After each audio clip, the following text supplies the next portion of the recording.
읽겠습니다. 창세기 17장 9절부터 14절까지의 말씀입니다. 창세기 17장 9절부터 14절까지의 말씀입니다.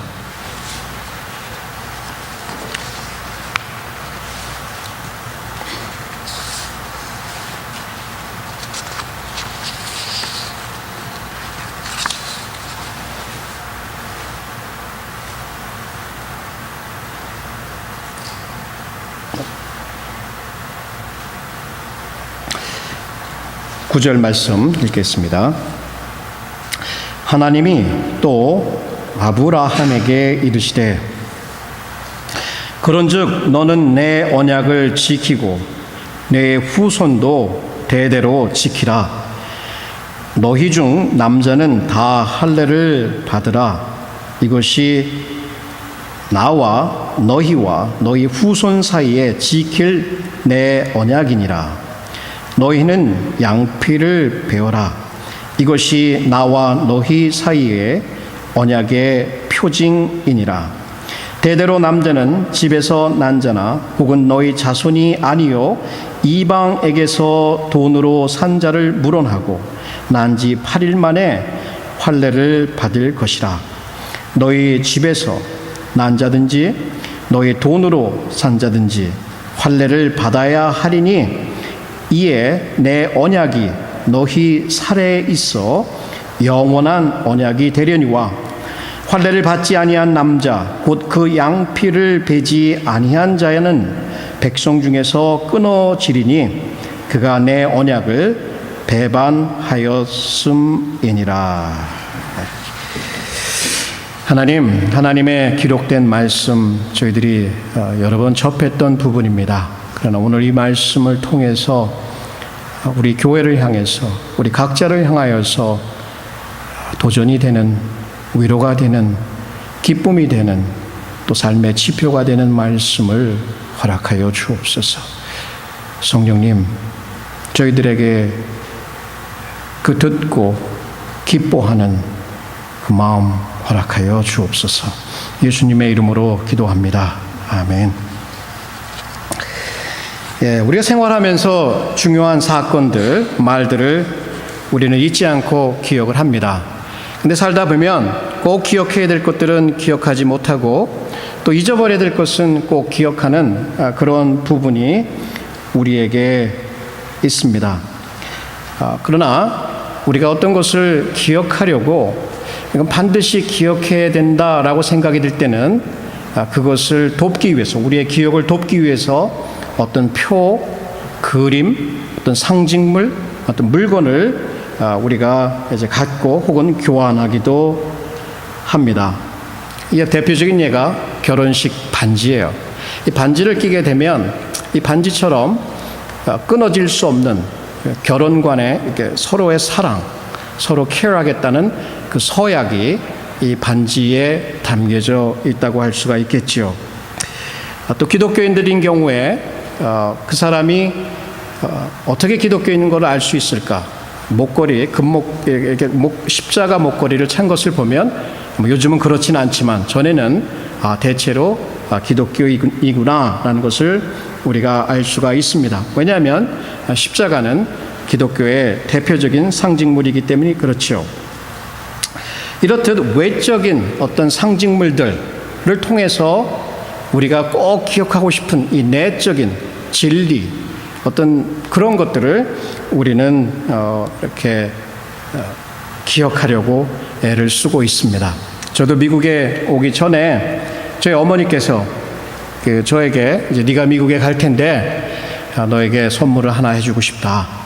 어머니가 가지고 있던 금반지 다 털어가지고 저를 위해서 이렇게 금목걸이를 해주셨습니다. 금목걸이가 그 당시에 이제 가격은 저는 모르겠지만 한 20돈 정도, 한 19돈 정도 되는 그런 금목걸이였어요. 거기다가 십자가를 이렇게 달아주는 목걸이였어요. 혹시 네가 이것을 가지고 타고 다니다가 너가 꼭 필요한 일이 생기면 이것을 이제 팔아서 쓰거나 혹은 엄마를 기억하라, 이런 뜻으로 저에게 그런 선물을 주셨습니다. 그래서 저는 늘 그것을 차고 다녔어요. 차고 다니니까 보통 이럴 때는 보이질 않지만 여름 같은 데는 목에 드러납니다. 누런 금목걸이가 여기 체인이 이렇게 걸려져 있으니까 저 사람이 전도사 맞아? 저 사람 목사 맞아?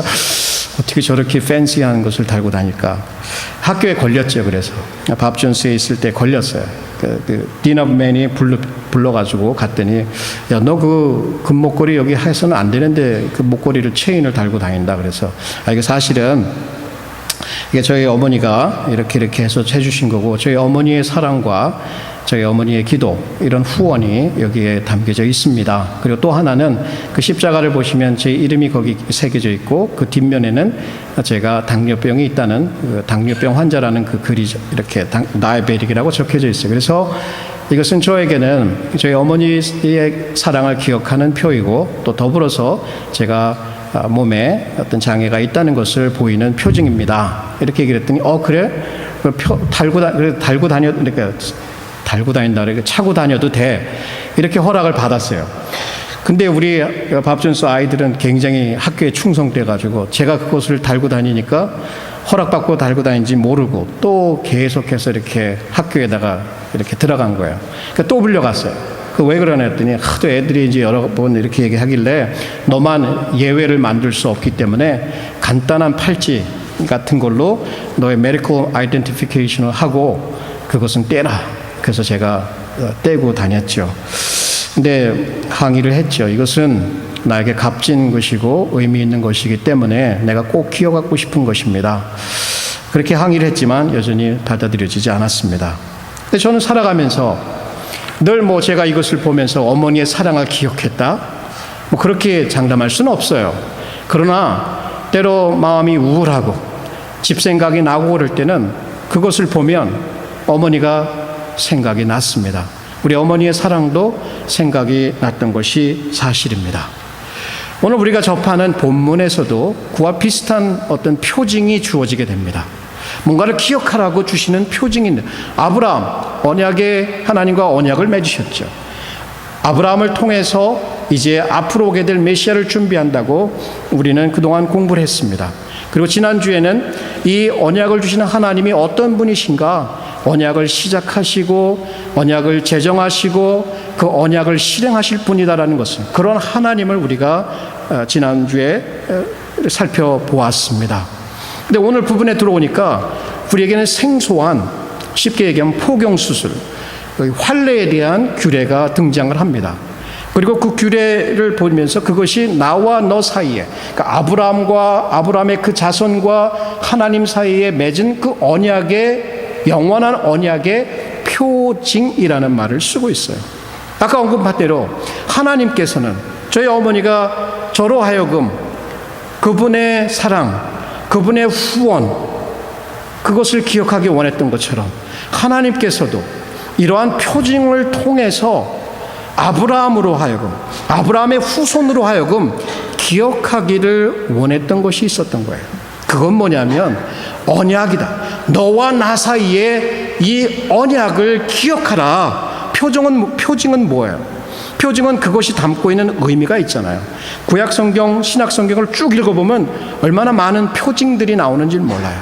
첫 번째 등장하는, 여러 가지가 있겠지만 쉽게 생각한다면 하늘에 떠 있는 이 레인보우, 무지개, 어제도 우리 장 박사님 댁에 갔다 오다 무지개를 봤는데, 그 무지개가 뭐예요? 노아와 하나님께서 언약을 맺으시면서 다시는 내가 이 세상을 물로다 심판하지 않겠다라고 하는 표징으로 주신 거란 말이에요. 구약을 대표하는 여러 가지 절기들, 그 중에 패스오버, 유월절의 그 피, 내가 이 피를 볼 때에 너희를 넘어가겠다라고 하는 거예요. 자, 이렇게 구약에 나오는 절기, 제사법, 또는 어떤 사람, 기념비를 세워서 그것을 통해서 그들이 기억하려고 했다. 그러니까 그런 것들은 한마디로 그것이 담고 있는 의미를 그 보는 사람들로 하여금 기억하라고 그들의 믿음을, 그들의 신앙을 돕는 곳으로 주셨다는 얘기예요. 그러면 그런 의미에서 이 환례라고 하는 이 규례는 언약의 표였던 이것은 바로 우리로 하여금 언약 그 관계를 기억하라는 것이에요. 근데 언약 관계를 기억한다라고 하면 그게 도대체 의미가 잘 안 통하잖아요. 구체적으로 조금 더 살펴보면 Remember the covenant between God and us. 우리와 하나님과 우리 사이의 언약을 기억한다라고 하는 것은 좀 더 구체적으로 얘기하면 하나님, 우리와 언약을 맺으신 하나님을 기억하는 것이고 언약의 대상자인 우리가 어떠한 존재인지를 기억한다는 얘기예요. 그래서 오늘 본문을 통해서 우리가 생각하고자 원하는 것은 언약의 표였던, 언약의 표징이었던 이 환례는 우리로 하여금 하나님이 어떤 분이신지, 우리가 어떠한 존재인지를 기억하라 라고 몸에다가 직접 새겨 넣은 표라는 얘기예요. 자, 여러분, 우리는 기억해야 될 것을 기억하고 망각해야 될 것을 망각하지만 그런 것을 다 알면서도 좋지 않은 것들은 기억하고 반드시 기억해야 될 것들은 잊어버리는 그러한 때가 많이 있습니다. 그것을 통해서 우리의 신앙생활이 전진하지도 못하고 나아지도 못하고 매일 지지부진한 가운데 스트로글 하는지도 모르겠습니다. 오늘 이러한 말씀을 주시는 것은 우리로 하여금 우리의 신앙생활, 우리의 삶의 모든 영역에서 잊지 말고 기억해야 될 것이 있다면, 그 환례라고 하는 것 생각하면서 기억해야 될 것이 있다면 바로 하나님이 누구이신가, 그리고 우리가 누구인가를 기억해야 된다는 얘기입니다. 세 가지 부분에서 오늘 살펴보고자 원하는 것은 이 환례라고 하는 이 표징은 우리로 하여금 무엇을 기억하게 하냐면 우리가 하나님과 언약을 맺고 있다는 사실입니다. 하나님과 그 백성 사이에 언약을 상기시키는 것이다. 자, 9절 10절을 보면 하나님이 또 아브라함에게 이르시되 그런즉 너는 내 언약을, 여기 보세요, 내 언약을 지키고 내 후손도 대대로 지키라. 너희 중 남자는 다 환례를 받으라. 이것이 나와 너희와 너희 사이에, 너희 후손 사이에 지킬 내 언약이니라. 이 브리스라고 하는 히브리 말, 언약이라고 하는 말은 여기서 어떻게 쓰였는가? 내 언약을 지키라고 얘기한단 말이에요. 그럼 도대체 무슨 말인가? 거기서 말하는 언약은 무엇인가? 본문에서 보면 그것은 환례예요. 환례. 남자들 태어난 지 8일 지났을 때 환례를 베풀어라. 그것을 언약이라고 표현해요. 근데 그거 조금 더 나가면 구체적으로 그것을 설명해줘요. 환례는 언약의 표다. 근데 왜 모세는 그것을, 하나님은 왜 언약이라고 표현했을까? 단순히 환례라고 하는 것은 몸에 남자의 가장 사적인 부위의 그 양피, 거죽을 잘라내는 굉장히 고통스러운 과정이잖아요. 그것을 싹 벼낼 때 그것은 조그만 부분이긴 하지만 이 조그만 한 부분이 언약이라고 하는 이 모든 큰 것을 다 보여줄 때, 그것을 영어로는 스낵도케, 제유법이라고 할까요? 한 부분이 전체를 상징하고 전체가 한 부분을 그러니까 이 부분이, 조그만 부분이 전체를 상징한다. 예를 들면 화이트 하우스 하면 뭐예요? 미국의 행정부를 상징하듯이 몸에 있는 이 circumcision, 환례는 언약이라고 하는 이 모든 것을 다 포함하는 것을 볼 수가 있습니다. 그러면서 하나님께서 환례를 행하라, 지키라라고 말해요. 모든 남자들이 그것을 받으라라고 얘기를 합니다. 여기서 이 통해서 볼 수 있는 것은 바로 환례라고 하는 것은 하나님과 아브라함과 대대 자손 손손이 언약 관계에 있다는 것을 기억하라는 얘기예요. 이것은 마치 결혼 반지를 끼고 있는 것과 같습니다. 제가 이렇게 결혼 반지를 끼고 있고 여러분 결혼하신 분들은 대부분 이 결혼 반지를 끼고 있습니다. 나는 누군가와 결혼을 통해서 결혼 언약을 맺고 있다라고 하는 것이에요. 그러면 내 몸을 보면서 몸에 가장 사적인 부분을 보면서 나는 하나님께 속해 있고 하나님은 내게 속해 있는 마치 뗄래야 뗄 수 없는 영원한 가장 은밀하면서도 가장 가까운 그러한 관계, 언약 관계를 맺고 있다라고 하는 얘기예요. 여러분, 오늘 살아가면서 하나님을 믿는다는 것, 신앙생활을 한다는 것을 많은 사람들이 하나님과의 관계라고 표현하고 있습니다. 내가 많은 일을 해서 업적을 이루는 것이 기독교인의 생활이 아니라 신앙생활을 한다는 것은 하나님과 맺고 있는 이 관계성 가운데 살아가는 것이라고 많은 이들이 강조를 하고 있습니다. 저도 여러분과 관계를 맺고 있고 제 가족과도 관계를 맺고 또 여러 다른 사람들과 관계를 맺고 있습니다. 이 관계를 맺는다라고 하는 것은 굉장한 축복입니다. 특별히 우리가 맺고 있는 언약을 맺고 있는 관계를 맺고 있는 분이 누군가를 생각하면 이것은 엄청난 축복이 아닐 수가 없습니다. 이 우주를 지으시고 눈에 보이진 않지만 우리가 인정하고 믿음으로 보는 그 하나님, 주권자, 전능하신 엘 샤다이와 관계를 맺고 있다라고 하는 것은 우리에게 얼마나 큰 위로가 되는지 모릅니다. 인생의 외로운 신앙의 길을 걸어갈 때에 나는 내가 혼자가 아니다. 이 세상을 살아가고 있지만 아무도 나를 모르고 아무도 나를 알아주지 않고 나 혼자라고는 느낌이 들 때에 뗄래야 뗄 수 없는 이 결혼 관계와 같은 하나님과 내가 맺고 있는 이 관계를 생각해 볼 필요가 있습니다.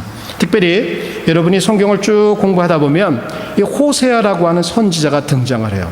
이 호세아 선지자의 가 한 가지를 보여주려고 했던 것은 그 책 전체를 통해서 하나님은 우리와 언약을 맺으신 우리의 남편이시요 그 이스라엘 백성들은 그의 아내가 된다라고 하는 거예요.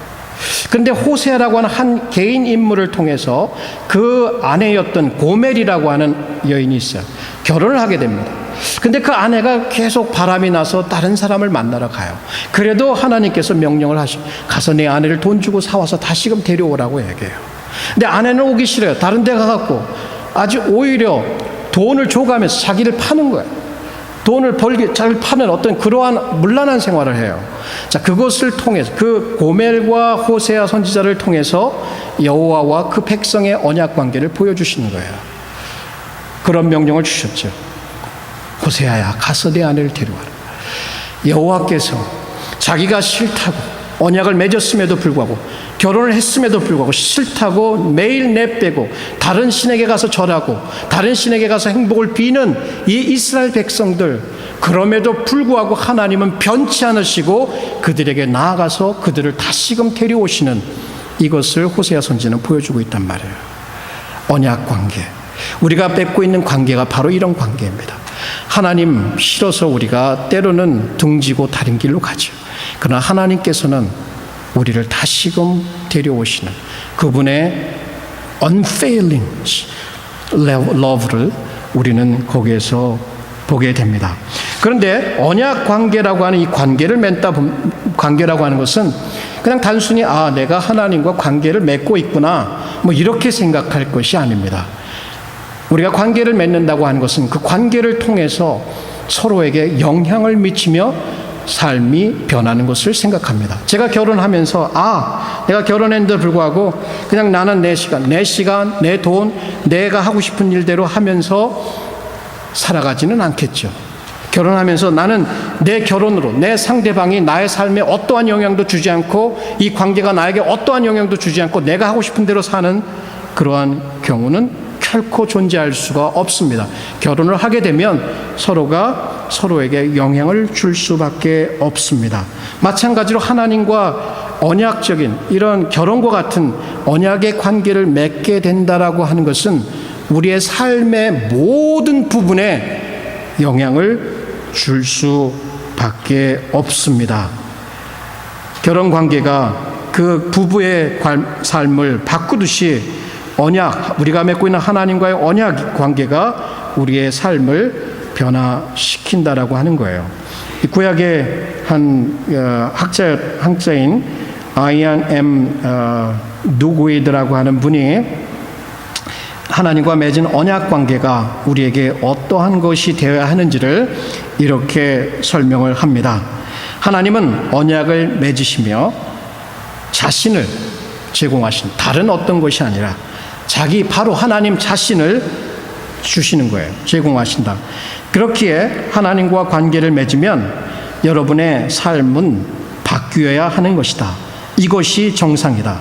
여러분 결혼하면서 혼인관계가 삶을 전혀 바꾸지 않을 것이라고 생각하지는 않을 것이다. 한번 생각해 보아라. 그래요. 나는 결혼했어요. 그러나 결혼이 내 삶에 영향을 주도록 하지는 않아요. 내 돈과 내 시간으로 내가 원하는 것을 할 뿐이지요. 나는 내 아내와 시간을 보내지 않아요. 가끔 그녀에게 말하지만 그것도 내가 그녀에게 무엇인가를 필요로 할 때뿐이죠. 자, 언약에 대한 순종의 표시로 이 circumcision을 얘기합니다. 할례 표시로 아브라함은 할례를 받았습니다. 그는 일주일에 1시간만 할례하고 나머지 한 주간은 여러분의 마음대로 사는 일요일의 종교가 결코 아니었다. 이것은 매우 고통스러운 방법으로 아브라함의 삶의 가장 사적인 부분에까지 침투하는 그런 믿음이었다. 여러분은 어떤가? 여러분의 믿음이 여러분의 삶의 모든 영역, 심지어 가장 개인적이고 은밀한 부분까지도 다스리고 있는가? 여러분이 하나님과 맺은 관계가 여러분의 성생활을 다스리고 있는가? 직장이나 가정에서 여러분의 진실성을 다스리고 있는가? 여러분의 생각, 마음의 야망, 소원을 장악하는 것들을 다스리고 있는가? 여러분이 하나님과 언약 관계에 있다면 여러분의 삶에 영향을 받지 않는 부분은 없는 것이다. 바울처럼 우리의 모든 생각을 사로잡아 그리스도에게 복종케 하는 것이다. 자, 그러면 관계를 맺고 있어요. 관계를 맺고 있는 것은 굉장한 축복이기도 하지만 우리의 삶을 변화시키는 것도 축복이겠죠. 여러 면에서 우리에게 유익합니다. 근데 우리가 하나님과 맺은 관계가 마치 행복하지 않은 결혼 생활의 관계처럼 간헐적이고 이기적이고 자기 마음대로 행하는 것이라면 우리 마음은 그렇게 하기 싫어요. 정말 그 관계 속에서, 이 관계성 속에서, 이 축복 속에서 살아가고 싶은데 마음대로 안 된단 말이에요. 어떻게 했으면 좋을까? 자, 관계라고 하는 것은 어떻게 보면 모호하게 생각이 들지만 그러나 조금 더 구체적으로 관계를 맺고 있는 대상자 둘이에요. The covenant between Yahweh and Abraham. 자, 아브라함과 여호와와 아브라함 그리고 그 자손 두 대상자가 있단 말이에요. 이것이 covenant. 이것을 기억한다라고 하는 것은 뭐예요?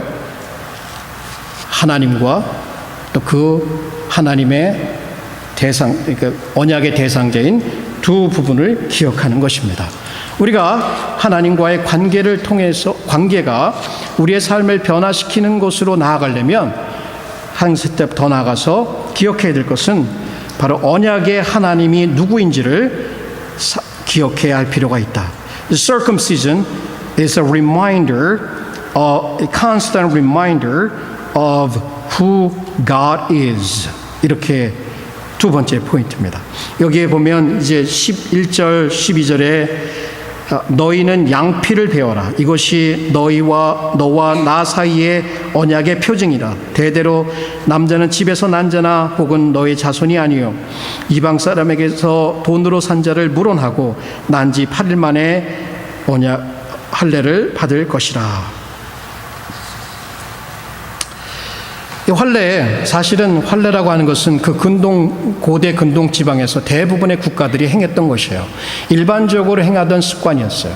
이것을 행하는 목적을 보면 더 많은 자녀들 낳기 위해서 혹은 결혼 생활을 위해서 혹은 이 아이가 이렇게 이제 앞으로 성년이 돼가는 데서 한 가정으로서 그런 하나의 그 예식으로서 치렀던 것입니다. 그런데 하나님께서는 세상에서 행하던 것이랄지라도 그것을 가져들여 와서 그 언약의 표징으로 세우셨습니다.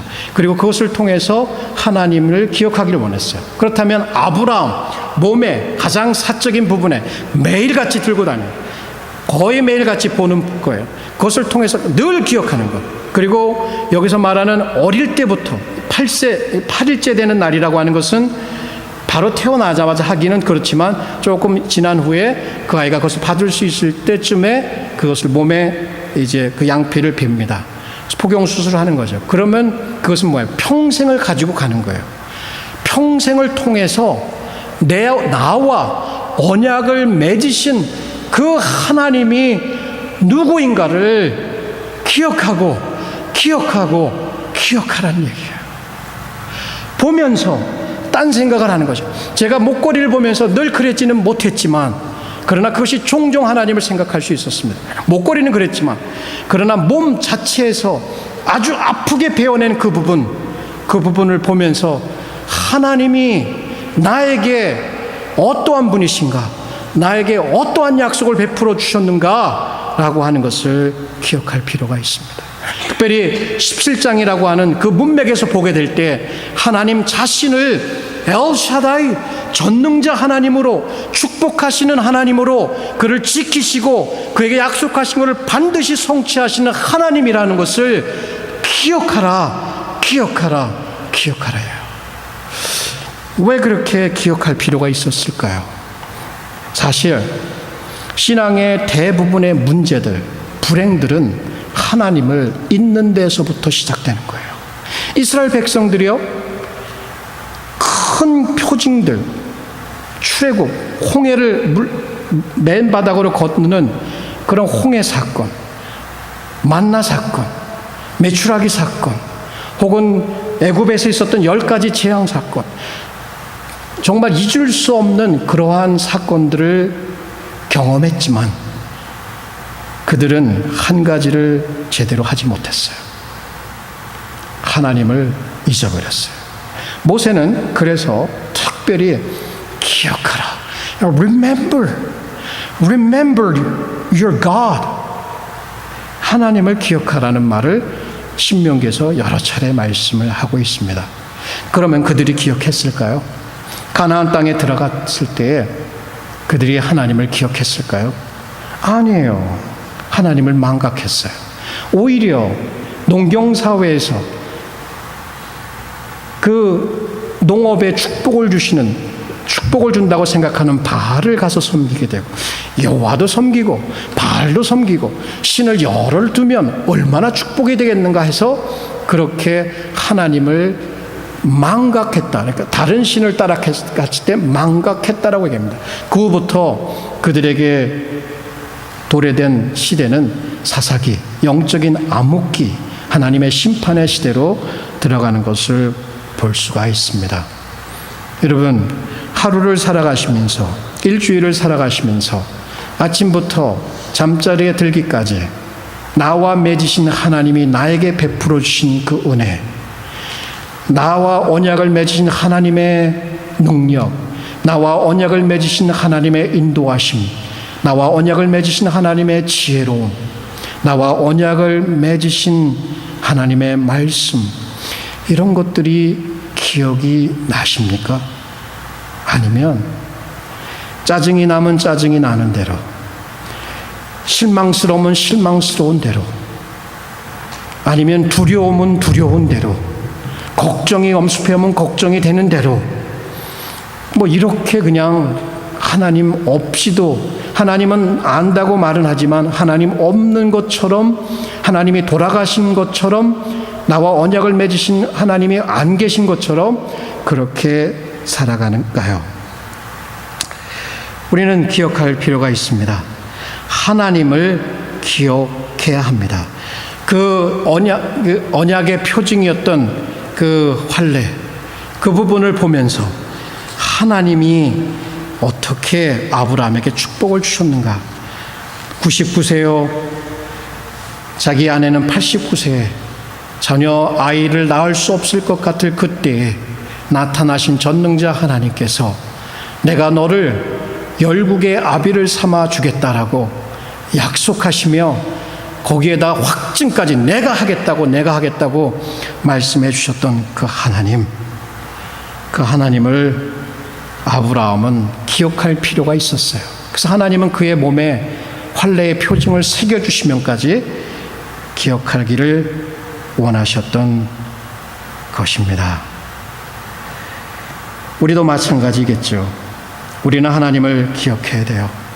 일이 잘 될 때에도 그렇고 일이 못 될 때에도 그렇고 우리가 환경적으로 어려움을 당할 때에도 그렇고 대인관계에서 어려움을 당할 때에도 그렇고 우리가 마음이 우울해질 때도 그렇고 우리가 걱정이 우리를 엄습해올 때도 그렇고 우리가 아무 일도 할 수 없을 것 같다고 무능력하게 느낄 때에도 그렇고 인생이 지루하고 아무런 재미가 없다고 느낄 때에도 그렇고 우리가 죄 가운데 신음하고 있을 그때에도 우리는 우리와 언약을 맺으신 끊을래야 끊을 수 없는 그 관계 속에 있는 하나님을 기억해야 합니다. 그분의 능력도 그분의 사랑도 그분의 은혜도 그분의 신실함도 기억해야 할 것입니다. 네, 하나님 여호와를 기억하라. 그가 내게 재물 얻을 능을 주셨음이니라. 이같이 하심은 네 열조에게 맹세하신 언약을 오늘과 같이 이루려 하심이니라. 모세가 이스라엘 백성을 향하여 말씀하셨던 것입니다. 자, 우리는 기억해야 합니다. 여러분, 특별히 우리는 환례를 받았기 때문에 언약의 백성이 된 게 아니죠. 오히려 예수 그리스도의 피, 성령의 역사를 통해서 마음의 핏부림을 받고 용서함을 받았고 또 그것의 표로서 우리는 세례를 받았습니다. 세례를 받을 때 우리는 우리에게 행하신 하나님의 크신 일을 기억합니다. 그 놀라운 일을 기억합니다. 그리고 또한 우리가 누구에게 속했는지를 기억합니다. 마치 환례와 같이. 그래서 우리는 우리 주 예수 그리스도를 기억해야 합니다. 그의 십자가를 기억하고 그의 영원한 사랑을 기억할 때에 우리가 이 땅에서의 삶을 넉넉히 감당하고도 남는 그러한 길을 갈 수 있는 것입니다. 세 번째는 우리가 누구인지를 상기시키는 것이다. 이 환례는 우리가 누구인지를 상기시키는 것이다. 다시 얘기하면 우리가 누구인지를 기억해야 된다는 얘기예요. 아브라함과 그 자손들은 그 환례의 표인 그 몸에서 그것을 볼 때마다 하나님을 기억할 뿐만 아니라 자신들이 누구인지를 기억했다라고 볼 수가 있습니다. 하나님을 바르게 기억한다면 반드시 하나님에 대한 바른 지식은 자신들에 대한 바른 지식을 갖다 줄 것입니다. 여기 본문에 보시면 9절에 보세요. 9절에 God said to Abraham 이렇게 들어가거든요. 아브람이라고 안 그러고 아브라함이라고 말을 하고 있어요. 이미 4절 5절 그 부분에서 하나님께서 아브라함의 이름을 바꾸어 주실 것이다라고 얘기합니다. 더 이상은 아브라함이라고 부르지 않고 아브라함이라고 부를 것이니 이는 너가 열국의 아비가 될 것이다라고 얘기를 한단 말이에요. 그리고 환례의 규정을 세우는 이 부분에 가서 그의 이름을 아브라함이라고 말씀하여 주시는 것은 언약의 대상자였던 아브라함 너에게 부여된 이 새로운 신분이 무엇인지를 기억하라라고 얘기하는 것이에요.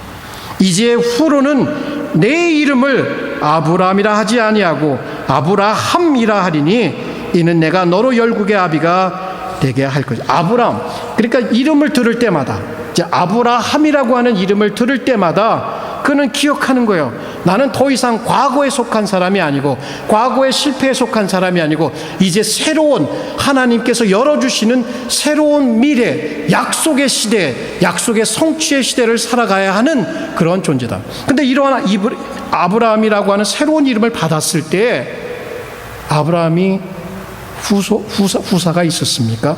물론 이스마엘을 낳긴 했지만 그의 대를 이을 후사는 아니었잖아요.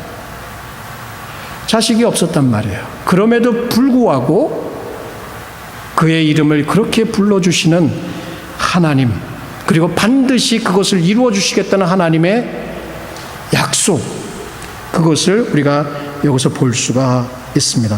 이런 이름 체인지를, 이름을 들을 때마다 자신이 누구인가를 기억하는 것, 내가 누구인가, 하나님과 언약을 맺은 참으로 복된, 하나님의 복된 존재이라는 것을 기억을 했고, 더 나아가서 환례를 볼 때마다, 몸에 새겨진 이 표시를 볼 때마다도 내가 하나님의 언약을 받은 축복된 자이다, 내가 얼마나 큰 축복을, 하나님의 도우심을 받고 하나님의 보호하심을 받고 하나님의 때를 따라 돕는 공급하심을 받고 살아가는 그러한 존재라는 것을 그는 기억을 했습니다.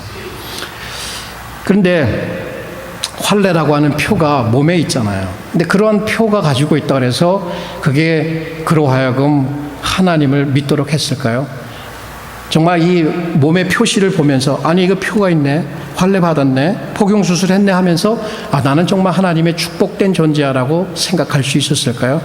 그렇게 하려면 그 마음에 먼저 하나님께 대한 신앙이 필요했던 것이에요. 다시 얘기하면 겉에 피부에 양피를 베어내는 그것은 하나의 표시, 외적인 표지였고 우리로 하여금 기억하게 하는 것이었지, 그것이 우리에게 보여주는 현실은 무엇이냐는 얘기예요. 그것을 베어냄으로 인해서, 이제 그것은 생식기 아닙니까? 남자의 생식기의 양피를 베어냄으로 인해서 내가 스스로 이제 하나님의 씨를 얻어서 이 약속을 이룰 수 없고 하나님이 개입하셔서 하나님의 개입 가운데 내가 이 생식기를 보면서 생식하는 능력, 그것이 하나님께서 더해 주실 때에 내 자손들이 이와 같을 것이다라는 것을 생각했다라고 볼 수가 있습니다. 그것은 그러면 뭐냐면 외적인 표시는 내면의 상태를 보여주는 것이에요. 그 내면의 하나님께 대한 믿음. 그렇기 때문에 모세도 여러 번 읽을 때 이 환례라고 하는 이슈를 단순히 양피를 베는 것이 아니라 마음의 환례라고 하는 말을 합니다. 그러므로 너희는 마음의 환례를 행하고 다시는 목을 곧게 하지 마라. 사도 바울도 로마서에 와서는 이 부분을 좀 더 구체적으로 설명하십니다. 대적, 표면적 유대인, 그러니까 민족적으로 피부 색깔로 태어날 때부터 유대인이 아니요, 표면적 육신의 환례, 겉에다가 남자의 생식기에 대한 환례, 그것이 진정한 환례가 아니라 오직 이면적, 그러니까 내적인 거예요. 영적인 유대인이 진정한 유대인이며 환례는 마음에 할지니 성령을 통해서 하는 것이고 문자들 따라서 하는 것이 아니다. 이렇게 로마서에서 말씀해 주고 계십니다. 자, 환례, 이 표시를 볼 때마다 자기에게 부여한 새로운 신분, 그 특권이 무엇인지를 아브라함은 기억했습니다. 그러나 거기서만 멈추면 안 돼요. 우리도 거기서 멈추는 게 그래, 내가 축복된 존재야, 축복된 존재야라 그렇게 생각할서 기분이 잠시는 좋아질 수 있을 것입니다. 그러나 그것보다 한 단계 더 나아갈 것은 뭐냐면 이 환례라고 하는 것은 이것을 행함으로 인해서 내가, 내 자손이 하나님께 구별된 백성이다라고 하는 예식이 들어가 있습니다. 다시 얘기하면 하나님께서 언약의 명령들, 언약의 규정들을 다 따라서 살아가야 될 책임이 그들에게 있다는 것을 보여주는 표시였다는 얘기예요. 아브라함에게 하나님께서 나는 전능한 하나님이라 너는 내 앞에서 행하고 완전하라. 그 아주 짧은 명령이지만 그것을 반드시 지키고 살아가야 할, 그것을 기억하고 내가 어떻게 살아야 되는가, 그것을 기억하는 표로서 환례의 표를 거기에다 둔 거라고 볼 수가 있습니다. 환례를 행치 않는 사람들, 이제 보세요. 환례 그거 뭐 해도 되고 안 해도 되지, 그 양피 배워도 되고 안 배워도 되지. 그러나 하나님께서 이 명령을 하실 때에는 굉장히 진지하고 serious 하셨습니다. 만약 이거 안 배면 어떻게 됐을까요? 그 백성 중에 끊어진다는 표현을 하고 있어요. 끊어진다. 이 끊어진다라고 하는 표현은 두 가지로 생각할 수 있습니다. 그 백성 중에 믿음의 공동체에서 쫓겨나거나 아니면 그 생명이 이제 capital punishment죠. 죽임을 당하거나, 이 두 가지를 볼 수 있어요. 그러나 어쨌든 간에 하나님께서는 환례라고 하는 예식, 언약의 표, 언약 이것을 지키라라고 명령했을 때 반드시 해야 되는 거예요. 마찬가지로 창세기 2장에서 왜 동산 중앙의 나무 실과 선악알게 나오는 실과를 먹지 말라고 했을까? 우리가 뭐 그것이 어떤 뜻이 있느냐 뭐 이렇게 생각해 볼 수 있지만 중요한 거는 먹지 말랬으면 먹지 말아야 되는 것이고 환례를 행해라고 했으면 행해야 되는 거예요. 그것은 뭐냐면 내가 하나님의 백성으로서 하나님과 나는 다르다는 얘기예요. 하나님은 나에게 명령을 주실 수 있고 나는 그분의 명령을 따라서 사는 것이 나에게 의미이고 축복이고 행복이다라고 생각해야 한다는 것이에요. 아브라함도 환례를 하고 또 그 자손들이 환례를 했을 때 우리는 여호와의 백성으로서 여호와를 섬기고 그의 모든 말씀을 따라 살아가는 자들이라는 것을 늘 그 환례의 표를 보면서 기억해야 됐습니다. 그러나 그들은 환례를 어떻게 생각했습니까? 그들은 환례를 그렇게 생각하지 않았어요. 나는 자동적으로 하나님의 백성이 됐고 태어날 때부터 백성이 됐고 나는 자동적으로 하나님의 백성이기 때문에 천국에 갈 것이다. 환례. 그래서 그 표를 의지했어요. 그 표는 상징이었지만 그 예식을 의지해서 자기들의 권리를 주장했습니다. 우리도 자칫 잘못하면 예수 그리스도의 피, 그것이 우리의 마음 가운데 있고 우리의 경험 가운데 있기에 그것을 의지하면서 그 피가 우리에게 요구하는 성별된 삶, 그것을 무시하고 살아갈 수 있습니다. 절대 그렇게 해서는 안 될 것입니다. 여러분 어떻습니까? 우리가 이 땅을 살아가면서 우리 자신이 어떠한 자인지를 망각하지요. 우리 자신이 많은 죄가 있지만 하나님의 은혜가 우리를 선택하여서 우리를 하나님의 구원자들로 삼아주신 것 기억할 필요가 있지요. 더불어서 얼마나 많은 축복이 또 하늘의 축복이 우리 가운데 있는지를 기억할 필요가 있지요. 그럴 때 이 땅을 살아가면서 보통 우리 자신들은 남들과 비교해서 내가 조금 더 가지고 조금 더 배우고 조금 더 힘이 있으면 그게 나야 하면서 우쭐해하는 경향이 있습니다. 그게 진정한 우리가 아닙니다. 하나님이 우리에게 말씀해 주는 우리는 하나님의 백성, 하나님의 영원한 사랑이 머물고 있는 백성, 은혜로 구원받은 백성, 절대 끊을 수 없는 하나님의 그리스도의 신부들, 이러한 특권과 더불어서 그분과 동행하며 살아가는 그분의 말씀을 honor하고 그분을 존중하는 삶이 우리에게 있다는 것을 기억해야 할 것입니다.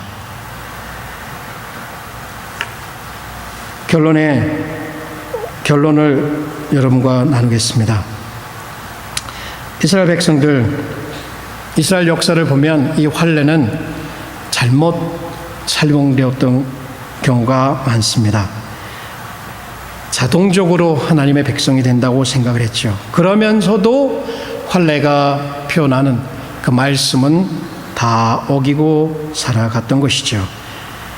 자, 이것에 대해서 이러한 자들이 신약시대에 와서 사도 바울의 가장 큰 적대자들이었습니다. 이방인으로 하나님의 백성이 되고 예수 그리스도의 복음으로 구원받을 때 그들은 반드시 환례를 받아야 한다라고 주장하는 초기 이단들이 있었습니다.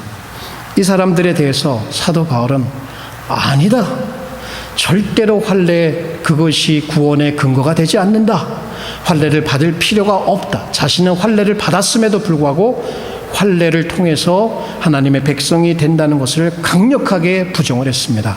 특별히 이 갈라디아서를 보면 갈라디아서 전체를 통해서 사도 바울이 다루고 있는 문제는 이 행위구원, 환례를 통한 구원을 반박하고 있습니다. 6장 마지막 부분에 가면 결론적으로 그가 환례당을 반박하면서 자기는 어떠한지를 이렇게 설명을 하고 있습니다. 한번 들어보십시오. 무릇 육체의 모양을 내려 하는 자들, 이건 이제 환례예요. 육체의 모양을 내려 하는 자들이 억지로 환례를 받게 함은 저희가 그리스도의 십자가를 인하여 핍박을 면하려 함뿐이라. 환례받는 저희라도 스스로 율법은 지키지 아니하고, 언약의 백성이 됐으면 당연히 율법을 지켜야 되는데, 너희로 환례를 받게 하려 하는 것은 너희 육체로 자랑하려 함이라. 야, 내가 저 사람 환례 받게 했어. 내가 저 사람 하나님의 백성이, 이런 얘기죠. 그러나 내게는 우리 주 예수 그리스도의 십자가 외에 결코 자랑할 것이 없으니 그리스도로 말미암아 세상이 나를 대하여 십자가에 못 박히고 내가 또한 세상에 대하여 그러하도다. 환례나 무할례가 아무것도 아니로되 오직 새로 지으심을 받은 자뿐이라. 무릇 이 규례를 행하는 자에게와 하나님의 이스라엘에게 평강과 긍휼이 있을지어다. 17절 잘 들어보십시오. 이후로는 누구든지 나를 괴롭게 말라. 내가 내 몸에 예수의 흔적을 가졌노라. 자, 유대인들은 몸에 환례라고 하는 흔적을 가지고 자랑했습니다. 근데 사도 바울은 나는 그게 아니야. 예수 그리스도의 흔적이, the marks of Jesus Christ가 내 몸에 있다. 그게 어디서 생긴 건가요? 그리스도의 복음을 전하면서, 그리스도의 사업을 힘쓰면서 수도 없이 맞고 배고프고 춥고 입지 못하고 그러면서 몸에 여기 저기에 나 있는 그 상처, 영광스러운 상처를 얘기합니다. 자, 우리는 환례 받았든 안 받았든 그것이 우리와 구원과 관계없지요. 그러나 우리에게 필요한 것이 있다면, 우리로 하여금 하나님과 영원한 언약 관계에 있다.